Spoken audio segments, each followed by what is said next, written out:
Thanks for coming. My name is Vlad Mihalcea, and today I'm going to talk to you about transactions and concurrency control patterns. First of all, a little bit about myself. I work for the Hibernate project. I'm a developer advocate, and also I do a lot of development on the core. On my blog, vladmihalcea.com, you can find over 100 blog posts about Hibernate, databases, transactions, concurrency control. Also, if you use Twitter, you can find my Twitter handle here and my GitHub. And this talk as well is based on the research that I've done for the first part of my book, High Performance Java Persistence, and some of the topics are going to be covered in the second edition. Okay, so before I start with the actual content, I want to give this quote. This is from the Google Spanner research paper. This is quite new. The Google Spanner beta service was only released like weeks ago. So think about it. Nowadays, Google is investing in a distributed database, a globally distributed database that provides transactions, that provides ACID. That was, 10 years from like when the NoSQL movement has emerged. So nowadays, if you take a look on this code, you will see that, working with transaction is not easy, it's hard, but working without transaction is actually even harder. So in a way, we cannot escape it, so it's better to understand what happens behind the scenes. So when you're working with a relational database, you have to understand that every time you are going to use transactions, even if you don't declare them, you are going to still use transaction. But it's just the scope that changes. If you don't declare them, every statement is going to execute in its own transaction, so you're going to work in auto-commit. But usually that's bad, because you really want to set the boundaries, you really want to set when the transactions should start and where it should end, either by commit or rollback. So now a little bit of history. Initially, this term was not ACID, because if you take the paper, this was written by Jim Gray in 1990, and he defined consistency, he defined atomicity and durability. There was no isolation because he assumed that you are going to work with serializability. So we're going to discuss about those because they're very important concepts. First, atomicity. What does it mean? It means that we have a unit of work. It means that if we don't work in auto-commit, we can enroll multiple statements in a unit of work that either works and every statement was executed successfully, or the unit of work fails, and then we can roll back every change. So basically, atomicity means that we need rolling back. We need this feature to be able to roll back, and to be able to roll back, we need at least to prevent dirty writes. This is a very bad anomaly. Fortunately, every database has to provide at least this, because otherwise it will compromise atomicity. So basically, what would a dirty write do to your application? In this, if that could happen, it would mean that two transactions, like Alex and Bob, could both modify an entry, but then it's not really clear what should happen if Alice rolls back. What would happen? Should we roll back to the previous version? Then we would override Bob's changes. But then what would happen if Bob commits, or what would happen if Bob rolls back? So there's some uncertainty, and because of that, every database provides at least this level of integrity. And this is a very interesting property because it shows you that you cannot have write-write conflicts, and because of that, you will see that you can use this, especially when you use optimistic locking, to materialize conflicts over different entities, as we'll see at the end of the presentation. Okay, so that was atomicity. Now consistency. Consistency is in our industry is a very misleading term because it means different things in different contexts. In the context of relational databases and ACID, it's just about constraints. It's about according to the definitions about moving the database from one consistent state to the other, but practically you can better visualize it if you think about constraints, like unique constraints, like not null, like primary key, like foreign key. Those constraints should be, when you commit a transaction, all of those should be valid. So even if you have one constraint which is not valid, it will just roll back your transaction. But now, much more popular than ACID is this consistency in CAP theorem, because it's very, very popular. It has nothing to do with ACID. That's just a recency guarantee. So in CAP theory, consistency is actually, it's not very good, a very good term. Actually, the best term is linearizability, which tells you that if you have a master-slave system or distributed system, and you do a change in master, and then immediately after, in time, you read from the slave. If the system is linearizable, then you will see the updated change. If it's not, it will lag behind, and you will read a stale value. That's consistency in CAP theorem. I just said it to clear this misunderstanding. Now, about durability, what does it mean? It means that once we commit a transaction, all the changes are persisted, no matter what. Even if we unplug the cable from the relational database, all the changes should be persisted. But then you'll think about how, well, that shouldn't be really complicated, because you can just flush to the disk all the changes. Why do I have to state that as a property here? It's because it makes much more sense when you look and understand how database work. Because, of course, you have table and you have data on the tables, you have data on the indexes, but those are on disk. So the database does something like that. It uses memory mapped files to load them in memory. It actually splits all the data into pages, like fixed size pages, like 8 kilobytes. So you can mirror them in memory, because it's much more efficient to work with them in memory. And actually, if you can fit the working set into memory, it's going to be very efficient, because RAM, even compared to solid state drive, RAM is like orders of magnitudes faster to work with it. So then you do change, all your changes are applied to the in-memory pages, like tables or indexes, and then during commit, you don't flush. You don't always flush to disk. Why? Because flushing to disk, distinct pages, would imply a lot of random access writes, which are very slow. So the database does something interesting. It delays the synchronization between the memory and the disk, and that only happens during checkpoint time. And like, for example, it can happen every other minute. But then what happens if I unplug and the database could not synchronize? It didn't manage to synchronize the in-memory with the disk. And that's where the redo lock comes into play. When you do the commit, you write everything, you apply the changes to the in-memory structures, and then you write all the changes in the read-only log, which is append-only, and it's sequential, and it's fast. You can flush it to do the fsync after every transaction committed, and it will be fast. The undo log is used for rolling back. In some databases, it actually has this name. It's a concept. It's used for rolling back, and it's used for atomicity, so that you apply changes in memory. You know how to get them back if you want to roll back to the previous state. Okay, so now, if we advance a little bit in time, in SQL 92, the term changed. So right now, we also have isolation. So now we don't assume that every time we are using serializability, we can use weaker isolation levels, as we will see what that implies. First of all, serializability. The definition of serializability is that I can allow concurrency, and statements can be interleaved, reads and write can be interleaved, but that should happen in such a way that it gives you the same outcome as if the transaction would execute like in a serial execution, one after the other, something like that.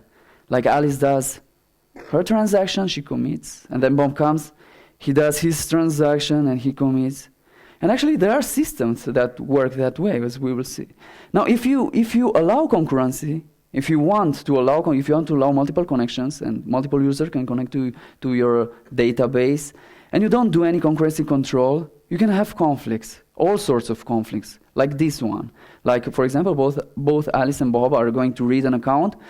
Bob manages to update it and commits, and then Alice comes and updates it as well, but she doesn't realize that Bob has changed the row, so you'll have a lost update. There's just one type of conflict.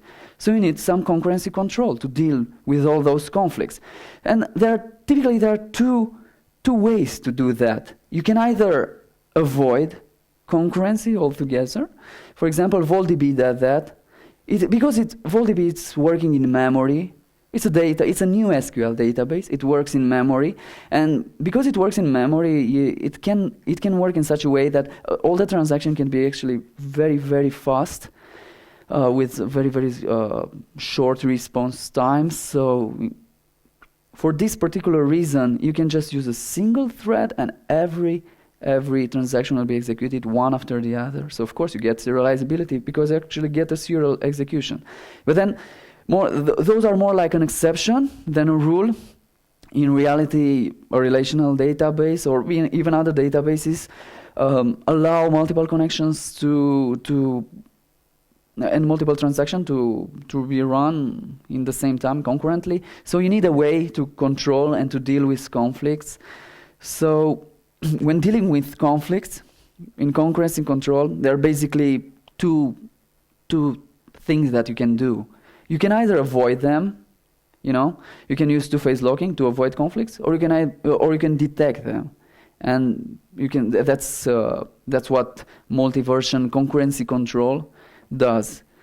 No matter which one of those you are going to choose, there will always be some locks. It's just that two-phase locking uses more locking, while MVCC tries to use less lock. It's not like it's not going to use any lock at all, because as I explained before, you still have to provide prevention for dirty writes. So it must imply that some locks are going to be acquired once you modify them. So basically, even if you modify a single row, you're going to acquire one lock on that row, no matter if you're using two-phase locking or MVCC.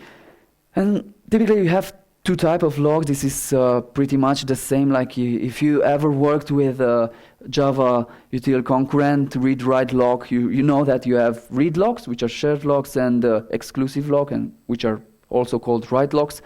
The shared lock works like that. Once you acquired it, anyone can still read that row, but changes, writes are prohibited. And if you have an exclusive lock or write lock, it then prevents both read and write. And databases need to have those locks, not just on row level, but on table or schema level, because that's what they need to apply the locks when you, for example, do a DDL, when you change the structure of the table. So now a little bit of what's two-phase locking. Two-phase locking is very easy to comprehend because, just as I said, if you worked with Java util concurrent, it typically does the same things. Every read acquires a shared lock, every write acquires an exclusive lock. Typically, you just acquire the lock during the transaction. That's an acquisition phase, and then you release them all at once during the commit or after the commit or after the rollback. So it's not very difficult to figure out how this two-phase locking concurrency control system works. What's the problem with it? It was used like by every vendor previously, like in the 80s, but then it is a problem. The locking always has a cost, and that cost is given. Probably this law, Amdahl's law, but actually Amdahl's law is just a generalization. In reality, a much better approximation of what happens in terms like concurrency locking, and it's given by this theorem called universal scalability law, which tells you that if you increase concurrency, you are going to be hit by the locking and by contention. So it will affect the way you scale, and up to a point where, for example, if you increase the concurrency and you don't do anything, you don't increase or reduce response time, actually it will get even worse. So there's a cost to locking. So the researcher had to do something to change, because if you take a look back in time, when two-phase locking was used, this is from 1981, the largest system in the world was using 100 active transactions. Nowadays, even some small internet application actually deliver a better throughput than that. So of course, you cannot use it on any system, and provides reliability via two-phase locking. So researchers had come to new ways to study new ways how we can deliver, how we can prevent anomalies, but then do something else. So basically, MVCC tries to do. It has this basic concept so that readers would not block writers, and writers would not block readers. The only thing that blocks is write to write. So let's see how it works. Actually, MVCC, it's not standardized. Two-phase locking is pretty much the same, no matter what database you are going to use. With MVCC, it's different. It's not a standard. You can each database implements it one way or the other. I chose PostgreSQL in this presentation because it's actually very, very easy. You can even run the queries and you will see how it works. So every row in PostgreSQL, you don't have that undo log like in Oracle or MySQL. You have actually everything you need is actually in the row itself. If you do a select all and you also select those two additional columns like xmin and xmax, you will see that every row has two additional. Actually, it has more than that, but those are very important to this talk. So the xmin is going to be used during inserts, and the xmax is going to be used during delete. So xmin, what does it tell? For instance, in this particular case, Alice is going to insert one row. So when it inserts, the xmin will take the transaction ID of the user that inserted that particular row, and only after the user commits, other transaction will be able to compare, and if their transaction ID is higher than xmin, they will be able to read it. Otherwise, they will not be able to read it. That's why the first select of both prior to the commit could only return an empty result set, while after Alice has committed, it returned the right value. Delete is actually similar. Instead of using xmin, you are going to use xmax. So this time, Bob is trying to deleting the row, so he writes the xmax value. Until he commits, Alice she's able to read the row, because the row is not deleted, the row is still there. It only has one column that was set, and because because that row was not committed, the xmax is not taken into consideration. Only after Bob commits, the xmax is going to take into consideration, and then Alice is not going to see the row, but the row is still there. And it will be removed by vacuum, which is actually like a garbage collector. It works exactly the same. So you create objects which are then like the reference for them are deallocated, they are no longer in use. So that's why the vacuum needs to run so that it clears up those old entries. And it also does something else important. It also allows you to make sure that the transaction ID, which is only on 32 bits, will not overflow. Okay, so now the update. The update is easy to understand if you understand insert or delete, because the update actually does an insert, a delete, and then an insert. So actually you will have, that's why it's multi-version, because in the same time you can have multi-versions of the same row. So when you do an update, you actually set the xmax so that the previous version is considered deleted, and then you create a new one with an xmin, and you mark your transaction ID there. So before Bob's commit, Alice is going to still see the old value, but then after Bob commits, Alice is going to see the new value. So these two properties are going to be used to define what you are able to see based on your isolation level. Okay, so now based on this, we know that there are two. We know that there are two types of two types of isolation that I can come out of MVCC. Because if this snapshot that I create, because I'm working with snapshot, because I have multiple versions, so I can to your transaction I can define what's your visibility in time. do you see the row as if it were before your query has started? Or do you see the row like it was when your transaction has started? So if you provide the first query level scope visibility, you will get just a read committed isolation level that's typically the same, like in two-phase locking. But if you provide it as a transaction level, you will not get serializability. You will get one isolation level, which is called snapshot isolation, which is weaker than serializability, but it's still stronger than read committed, and somehow it's hard to compare it to repeatable read because it's in between. So it provides some anomaly prevention more than repeatable read, but then also some of them are not code, as we will see next. So now one thing to keep that in mind, especially when using it with MVCC, but also with two-phase locking, is that in OLTP you have to watch out for long-running transaction. Because if you're using a long-running transaction, then the problem is going to be like that. You will delay the vacuum because the vacuum will not be able to clear those versions. And if you run one transaction for 30 minutes, you will have your tree of versions is going to grow higher and higher. It will consume more memory. It's going to be much more difficult to reconstruct data based on that. So yeah, in OLTP systems, you always have to watch for long-running transactions because those are bad from a performance perspective. Okay, so now back to phenomena. Basically, before I didn't mention too much about isolation levels because what's really important to understand is not the name of the isolation level, it's what level of protection, what conflicts does it prevent. And when you read the SQL standard, the manual, it's pretty simple. In reality, the reality is much more complicated than that. Because if you read the manual, you'll learn about dirty read, about non-repeatable read, and phantom read. And it doesn't look very, very complicated. In reality, it's much more complicated. We already talked about dirty write. But you can have read skew, you can have write skew, you can have lost updates.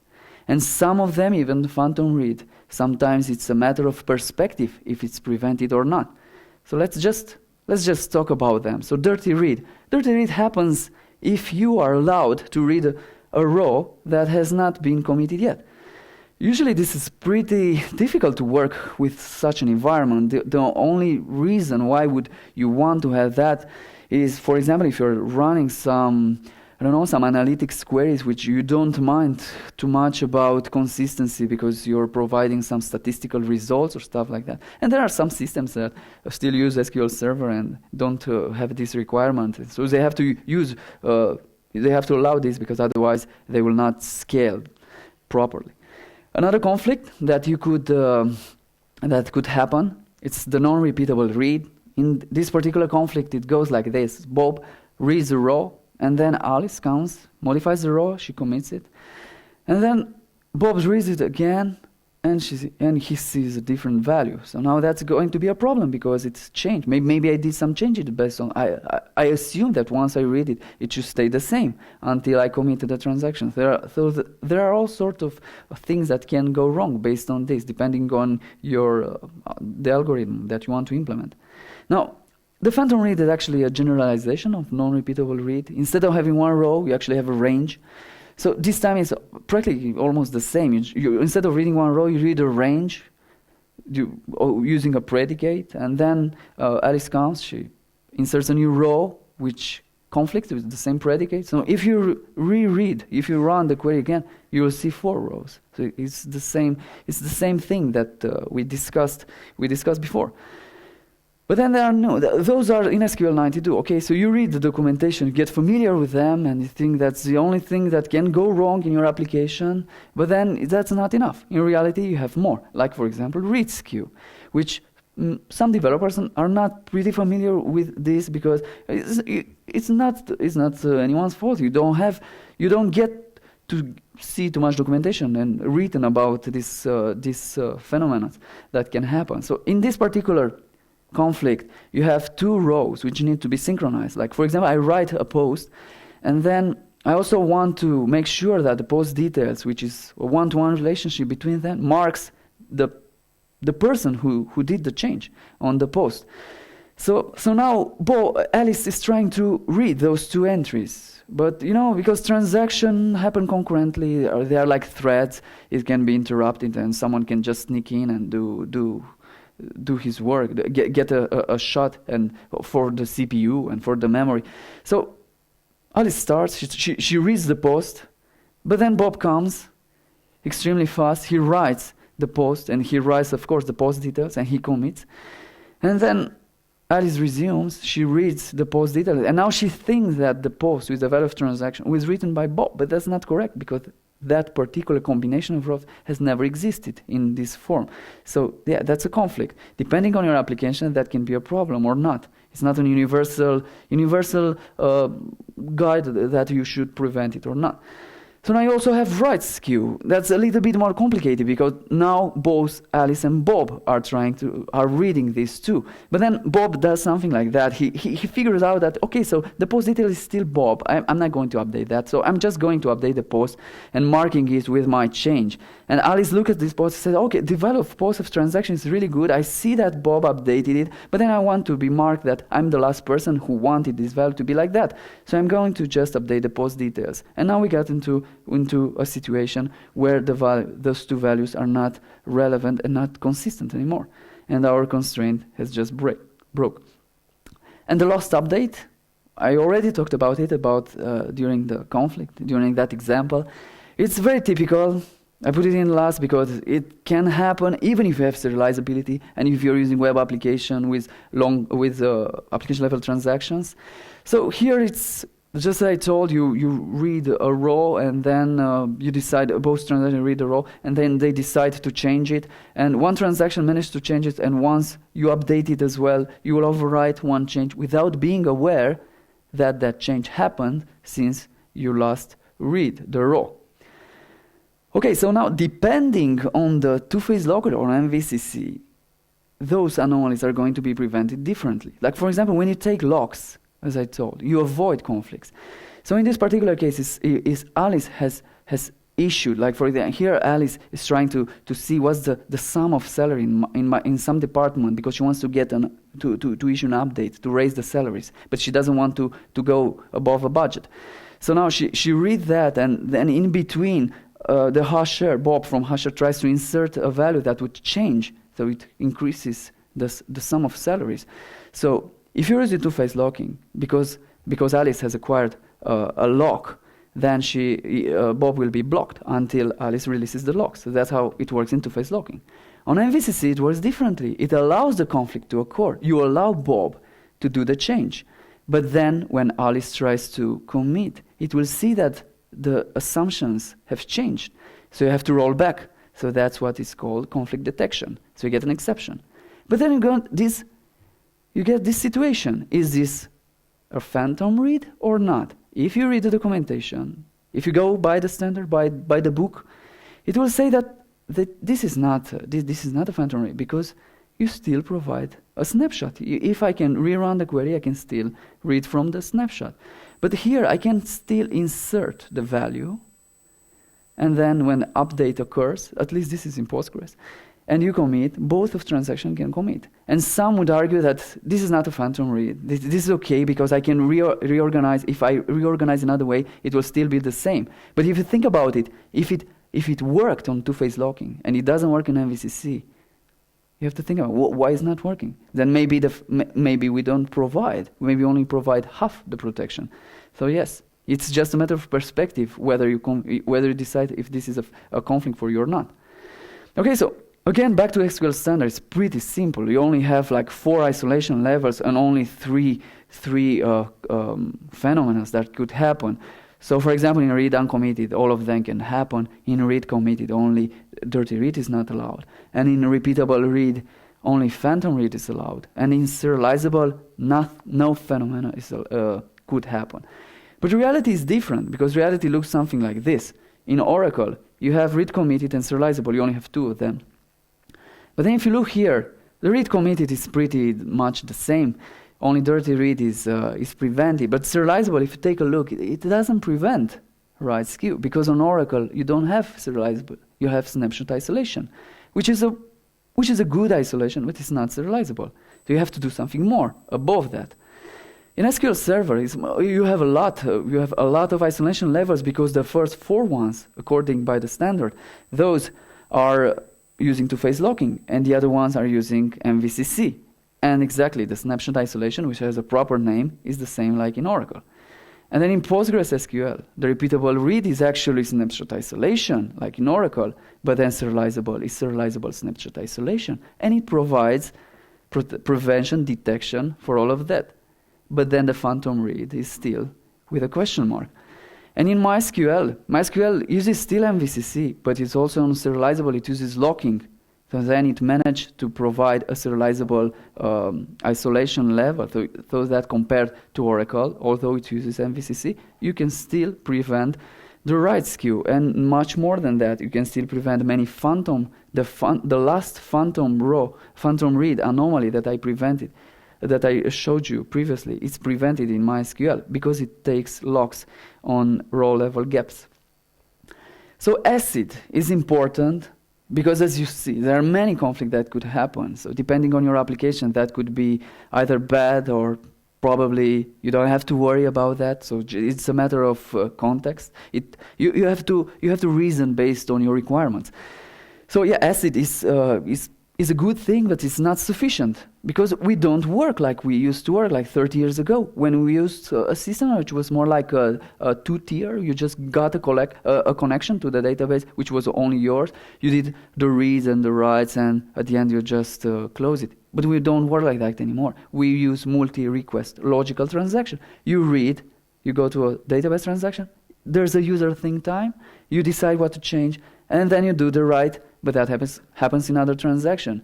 So can serializable prevent a lost update in this situation? Let's see.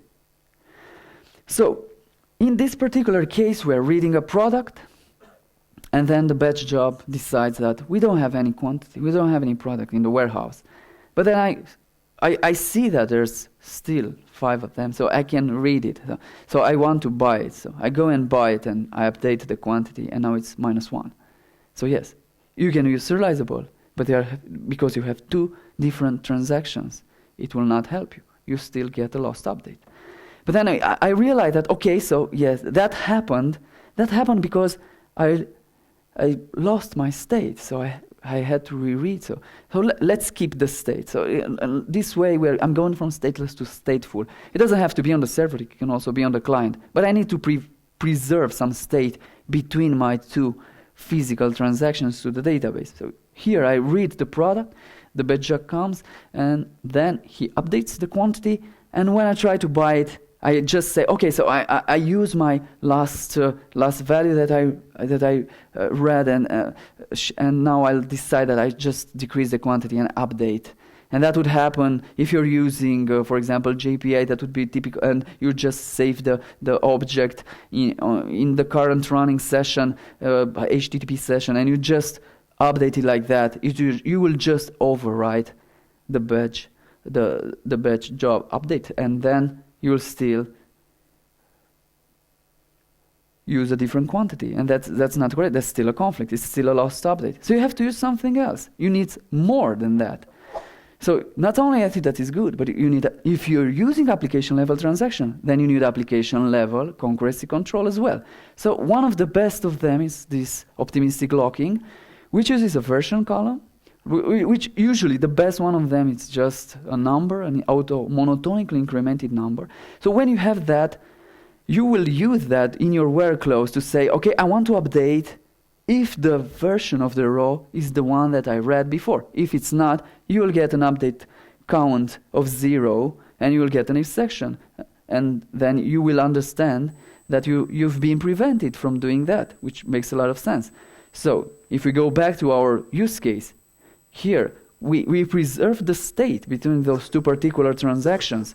And now we can see that I also have this version, and the batch is going to update it. It's going to work, of course, because the version hasn't changed. But now when I want to buy the product, I decrease the quantity, and the version, now the version that I see is 1, and I try to update and assume that the version is going to be 1, but it's not, because it's 2, and I won't do the update, because my update cannot happen, because it doesn't, the where clause prevents you from doing this update. So you will get an optimistic locking exception. So you prevent the lost update using an application level concurrency control. So that's why you go beyond ACID, because in reality you can have more than that.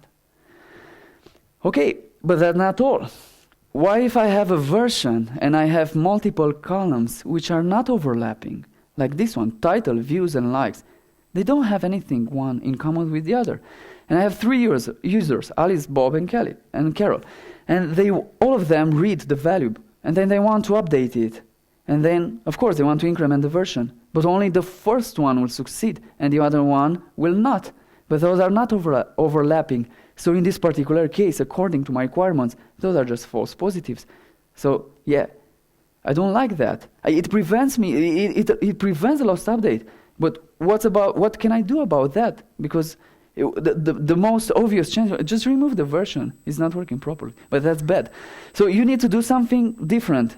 You can design your schema not just based on read consideration, based on write consideration. So now I'm splitting my tables. I have only the post views, and I have a post likes, and then I use composition and use references from post to post views and post likes. But then I have 3 tables, and now the updates can work fine, because each update goes to a separate table. So now I don't have a conflict. I can only have a conflict when I modify the same table, like modifying the same title. So now I catch the lost update on a per attribute basis.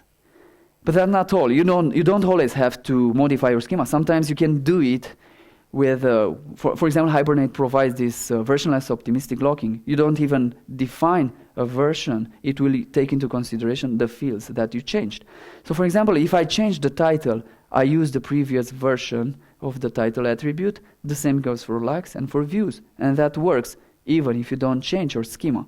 So it might be very advantageous to use that. In fact, Hibernate provides a lot of application-level concurrency control mechanisms. Unfortunately, they're lesser known, and they're very, very nice. It's very difficult to implement it yourself. It doesn't even make sense to do them. But yeah, if you have them, just take advantage of them, because look here, you can have a lot of options. Like for example, you can still use pessimistic read or write to acquire shared or exclusive lock, but you have much more than that. You can have like optimistic force increment or pessimistic force increment to coordinate multiple versions, to bump up the version of an entity that you didn't even change. So you can prevent a lot of conflict this way with an application level concurrency control, because otherwise even ACID cannot provide you this guarantee. So for example, the last example that I'm going to give you is this. We want to implement and emulate a system which works like Subversion. I don't know if you used Subversion, because nowadays Git is way more popular. But in Subversion you have like a repository, and you do a commit which has some changes. And when you commit, the version of the repository is going to be incremented. Every commit is going to increment the version. So you cannot, it always must monotonically increase, otherwise I would get a conflict. So then I will do something like that. I try to emulate 2 transactions here. The first one will read the repository and will say, read it with the optimistic force increment lock mode. And then Bob comes in and does something like that. Okay, I'm going to read it also in optimistic force increment, because that's our protocol, that's what we do. So I'm going to issue a commit, and I'm going to apply some changes, and I'm going to persist them, and my transaction is going to be committed. And then Alice's transaction is going to resume. So now what she does? She tries to issue a new commit and do some other changes and do the commit. So what will happen? It will happen something like that. So they both start from the version 0 of the repository. When they read it, nothing at the SQL level happens. Then Bob comes, he does the commit, he inserts the commit changes, and he doesn't issue the update.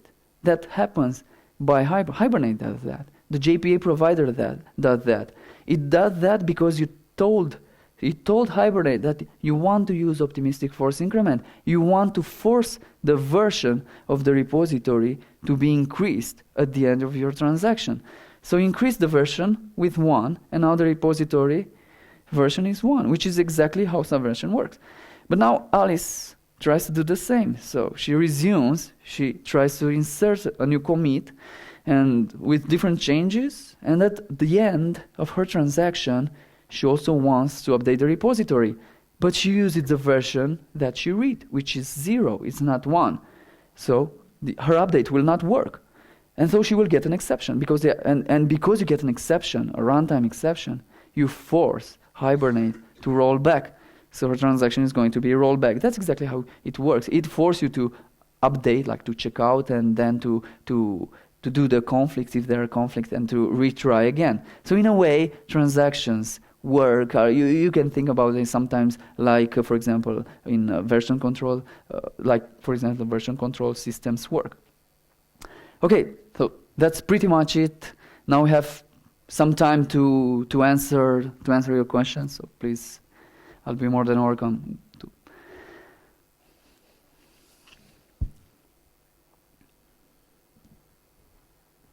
The idea of the repository locking, that's not going to work very well in a distributed system, though, is it?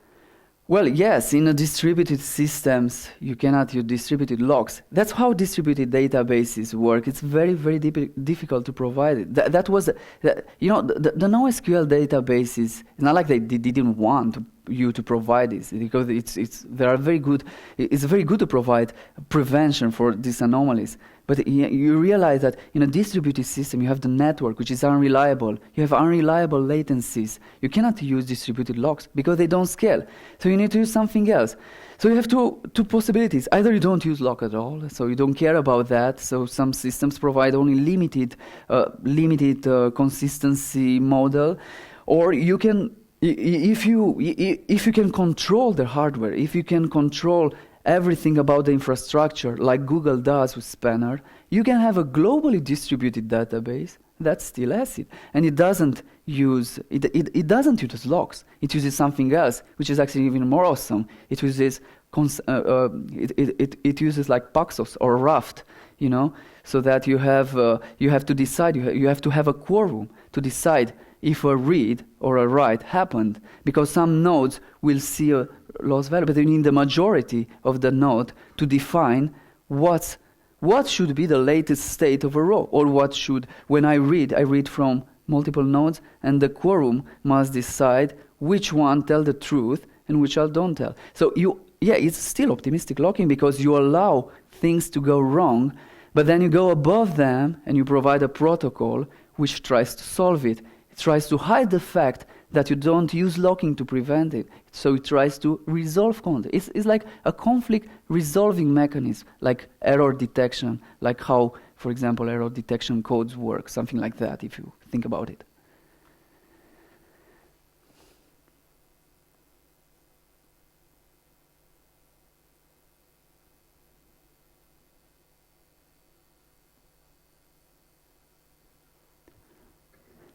Yes? Lucas. Is durability an important property for in-memory databases? Availability or? Durability. Durability. How does VolDB solve the durability? It has to. It also in VolDB it's not as typical, because they use these VolDB uses distributed nodes.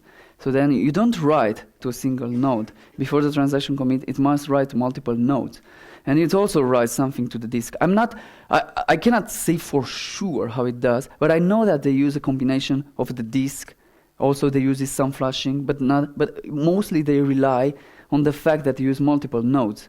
So at least if you have two nodes and you write, at least you have at least one replica which still has the value. So if this node crashes, you still can connect to the other one, which automatically becomes the new master, because you can only have one. The other one are just for reliability. You could still read from them, but only one can write, because only one transaction can be written at a time. But those, they are not typical use cases, and the database, the VolDB is not. It's a very good database, but it's not a general purpose one, like a relational. You cannot take VolDB and solve and apply it to all projects that you want. Usually, the in-memory ones provide very low response times, like for example when you're doing gaming, when you're doing high frequency trading or stuff like that, you know. So they work in a niche, you know, like you know, in-memory data grids are very close to VoltDB, but they don't provide SQL or ACID or store procedures which are implemented in Java. So it has many advantages over a simple key value in memory data grid, you know.